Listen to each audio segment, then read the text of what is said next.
Hello बच्चों, welcome to माँ की पढ़ाई।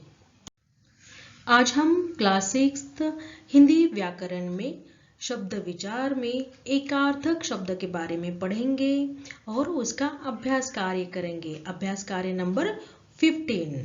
तो एकार्थक शब्द यानी words apparently similar in meaning। तो चलिए पढ़ते हैं। एकार्थक प्रतीत होने वाले शब्द words apparently similar in meaning। तो नीचे डेफिनेशन दिया है यानी व्याख्या दी है बच्चों।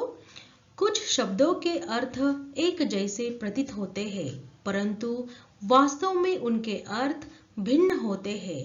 कुछ शब्द यानी सम वर्ड्स, उसके अर्थ यानी मीनिंग एक जैसे यानी सेम, परंतु वास्तव में यानी रियलिटी में उनके अर्थ यानी मीनिंग भिन्न होते हैं यानी डिफरेंट होते हैं।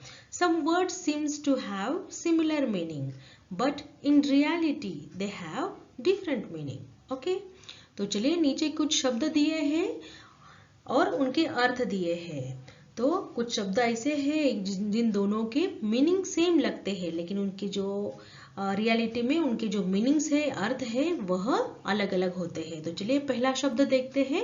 फर्स्ट है श्रम। तो श्रम का मीनिंग देखिए क्या होता है यहाँ पे। शरीर से की गई मेहनत यानी वर्क, हार्ड वर्क। शरीर से यानी हमारी बॉडी से, हम हाथ पैर से हम जो मेहनत करते हैं उसे श्रम कहते हैं। अभी सेकेंड वर्ड देखिए परिश्रम।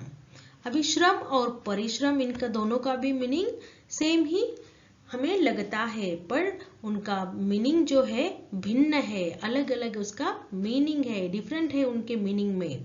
तो परिश्रम का मीनिंग होता है शारीरिक और मानसिक मेहनत, यानी शारीरिक यानी फिजिकल, मानसिक यानी मेंटल। जो मेहनत होती है, वर्क होता है, उसे परिश्रम कहते हैं। ओके, सेकंड देखिए आज्ञा। तो आज्ञा का मीनिंग है किसी कार्य को करने के लिए कहना, मीन्स ऑर्डर देना, कमांड देना। ओके, कमांड, आज्ञा यानी कमांड। तो किसी कार्य को करने के लिए दूसरे को कहना। अनुमति, अनुमति इसका मीनिंग होता है परमिशन। तो इसका अर्थ देखिए किसी कार्य को करने के लिए ली जाने वाली स्वीकृति यानी परमिशन, उसे कहते हैं अनुमति। थर्ड नंबर देखिए प्रेम और स्नेह। इन दोनों का अर्थ एक जैसा लगता है लेकिन देखिए उसका मीनिंग अलग अलग कैसे निकलता है। तो प्रेम सबसे प्यार का भाव, स्नेह यानी बड़ों का छोटों के प्रति प्रेम का भाव। जो बड़े लोग होते हैं, घर में जो बड़े होते हैं, अपने छोटों से जैसे प्रेम करते हैं उसे ही स्नेह कहते हैं। ओके, तो प्रेम, प्रेम यानी क्या, लव, और स्नेह क्या होता है, अफेक्शन। ओके, आगे देखिए फोर्थ नंबर अधिक यानी मोर, ज्यादा, जरूरत से ज्यादा, यह उसका मीनिंग है। सेकेंड देखिए उसके आगे वाला पर्याप्त।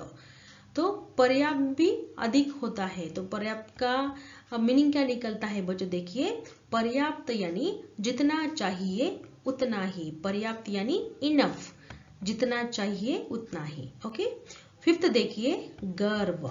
गर्व यानी प्राइड, किसी उपलब्धि पर घमंड का भाव। तो गर्व का मीनिंग होता है हम कुछ भी अचीव करते हैं उसके ऊपर हमें जो प्राइड यानी गर्व महसूस होता है, घमंड का भाव, यह मीनिंग गर्व का है। ओके, नेक्स्ट है अहंकार।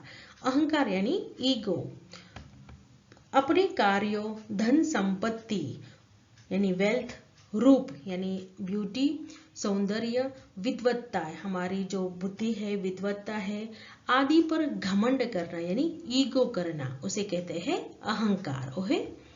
ओके ना बच्चों।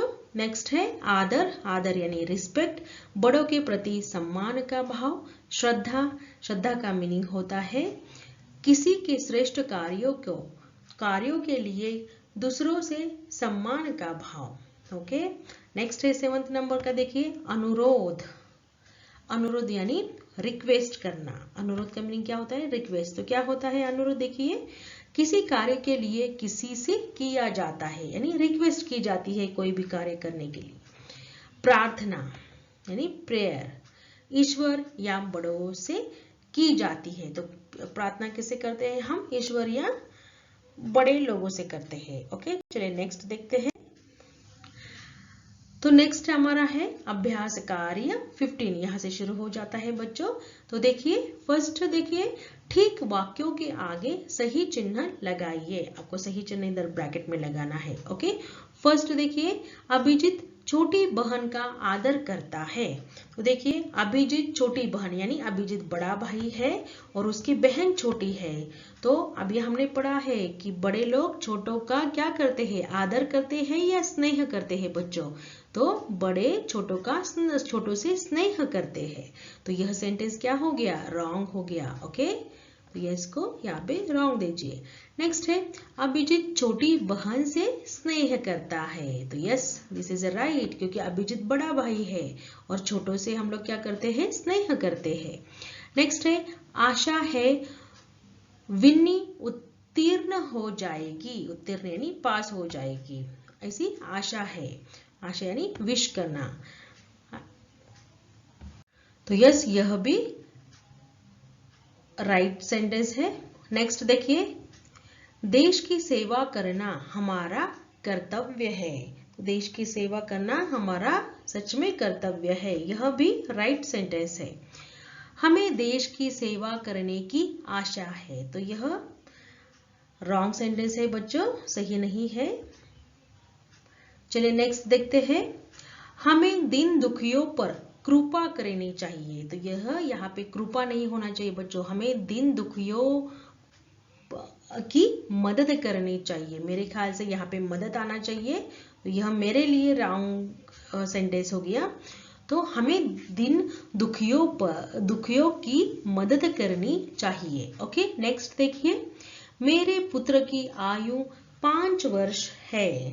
तो यह सेंटेंस भी करेक्ट है। चलिए नेक्स्ट देखते हैं।